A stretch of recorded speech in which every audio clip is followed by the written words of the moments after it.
যে কোনো ব্যাটারি চায় ছক্কা মেরে দলকে জিতিয়ে মাঠ ছাড়তে, এমন স্বপ্ন দেখা কিংবা তা বাস্তবেও হয়েছে অসংখ্যবার। তবে এবার ছক্কা হাঁকিয়ে ম্যাচ জিতেও কপাল পুড়ল ক্যারিবীয়দের। তাদের করা ভুলে বাংলাদেশ নারী দল এখন ভারতে অনুষ্ঠিত নারীদের ওয়ানডে বিশ্বকাপে খেলবে। শুরুটা দারুণ হলেও শেষটা ভালো হয়নি বাংলাদেশের। প্রথম 3 ম্যাচে জিতে যে স্বপ্ন দেখেছিল বাংলাদেশ, শেষ 2 ম্যাচে ওয়েস্ট ইন্ডিজ ও পাকিস্তানের বিপক্ষে সেটা করতে পারেনি। হেরেছে টানা 2 ম্যাচে, যদিও রান রেটে এগিয়ে ছিল জ্যোতির দল, যা শেষ পর্যন্ত বিশ্বকাপে খেলার সুযোগ করে দিয়েছে।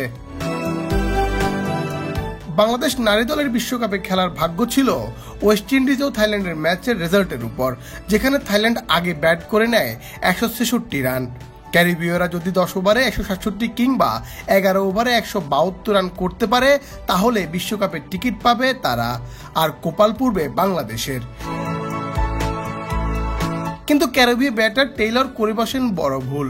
11তম ওভারের 5ম বলে টেইলরের 6-এ জয় নিশ্চিত হয়ে যায় উইন্ডিজের। কিন্তু সমীকরণ অনুযায়ী 11 ওভারে 172 না হওয়ায় বাংলাদেশের কপাল খুলে যায়। বাংলাদেশের রান রেট হয়ে যায় 0.64। অন্যদিকে উইন্ডিজের রান রেট হয় 0.63। মাত্র 0.01 ব্যবধানে বিশ্বকাপে 8 নম্বর দল হিসেবে জায়গা করে নিয়েছে জ্যোতির দল।